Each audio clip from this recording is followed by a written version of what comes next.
What's up, Sparkman family? It's your boy Sparkman. Today we got a really great video for you. Now, I love going to locals, I love being competitive, and I love winning, of course. Now, with that being said, I can't always afford the big money decks that are out there, but what I can afford is a budget deck that can still be competitive.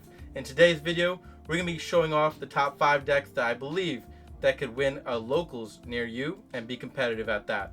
Now, I've won with a budget deck before, and I think you can do it as well, so let's do it and lead you to victory.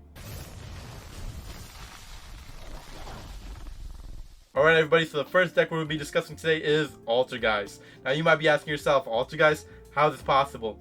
Now Altergeist just got new support in the new Duelist NEXUS set, and I'm actually really looking forward to seeing what they are going to be able to do.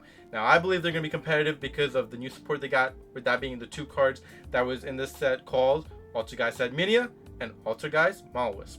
Both these cards actually have really good effects. Now we'll cover Altergeist Malwisp first. Altergeist Malwisp basically says this card is added to your hand, you can special summon it. When this card is special summoned onto the field, you can then add an Altergeist monster from the graveyard and then special summon that card onto the field. Unfortunately, you can't use the effects, but with that being said, if you're being able to special summon an Altergeist monster onto the field, I'm sure you're going to be able to do something with it, like Link Summon or something else with it. Now, Altergeist Adminia is another great card that was introduced in Duelist NEXUS. Now, this card is super badass and one of the best Altergeist Link monsters out there right now. Now this card is going to be able to take control of your opponent's monster and make it a Altergeist monster. Now you tell me if that doesn't sound broken to you. I'm actually really interested in seeing what Altergeist has up its sleeve in the next couple of weeks, because I do think it can top at a locals near you.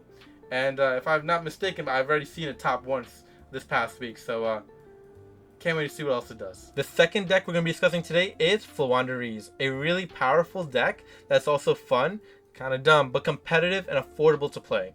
Now, this deck does not need an extra deck. You're basically using your extra deck for like a pot of extravagance. You're going to be ditching all your extra deck monsters so you can draw more cards to your hand. This deck is mainly focusing on normal summoning and tribute summoning. With that being said, the reason why I say that is because Flounderies cards are going to be able to allow you to normal summon a bunch of times.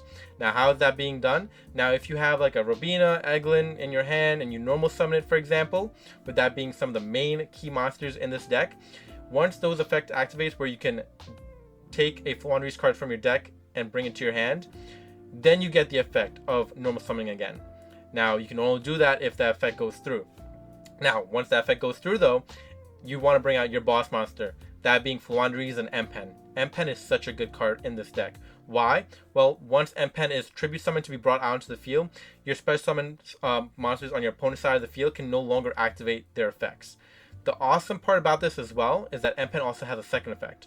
When it attacks your opponent's monster, the original attack of that opponent's monster gets cut in half. So now you're being able to attack your opponent's monster and really do some damage. Flounderies is a great deck and I highly recommend playing it because I definitely think you could win with it at a locals. The third deck we're going to be discussing today is Dynamorphia. Dynamorphia is a very fun and powerful deck to play. Now this deck is a very control-based type of deck.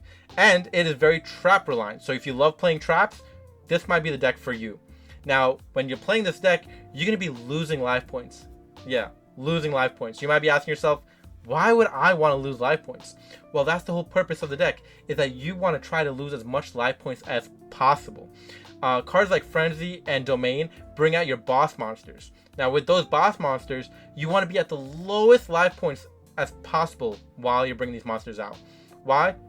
Because if you bring out Contriga, the more life points you have lost, the more attack this card gains. Now, with Rexstrum, with it already being a 3000 beater of a card, when this card is brought to the field and your life points, let's say, is at 50, and your opponent's monsters obviously is not going to be at 50 because there's no Yu-Gi-Oh card at 50, at least to my knowledge, your opponent cannot activate those effects that are higher than your life points.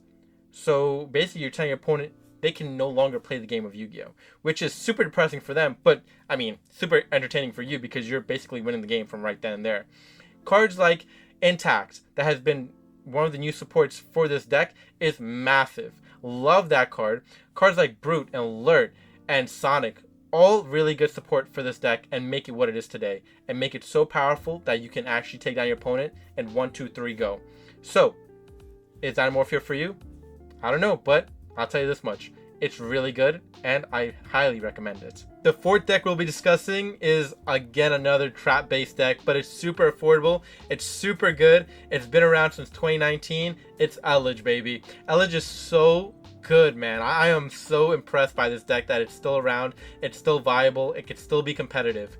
Now, this deck is going to be basically built off just this one card. This one card is your only monster you're basically running. Maybe you'll run a Lord of Heavenly Prison, but for the most part, it's just this one card that's basically taking over the whole game. You'll have your extra deck monsters, don't get me wrong here, but Elidge is your boss monster, is basically what all the cards in your deck is going to be basically supporting. Your, Elixir of Scarlet Sanguine, your Haquero, your Conquistador, all these cards are supporting your Elidge becoming the most powerful boss monster on the field. Good cards to run this deck are cards like Summon Limit. It's really annoying card, but a really powerful card at that. There Can Only Be One is another amazing card that runs really well in this deck.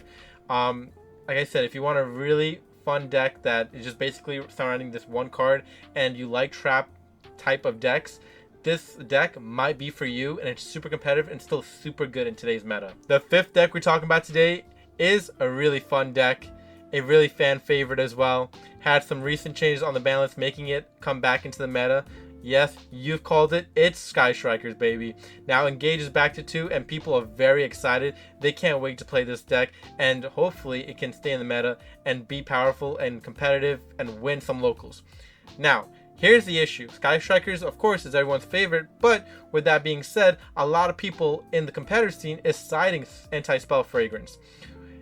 And that's the problem with this deck, is that it's really heavily reliant on spell cards. Most of the cards in this deck is spell cards. So yes, you might run into some issues with Sky Strikers, but it's still a really good deck, and if you don't run into Anti-Spell Fragrance, you're good to go. So tell me in the comments down below which budget deck you're deciding to run at locals. Is it one of these 5 I've mentioned, or is it something else? Let me know down below. And I hope you guys enjoyed the video. From yours truly, Sparkman. We'll catch you in the next one. Please subscribe and comment, and peace out, YouTube. I give my all, hey, just to save you, I give all of me.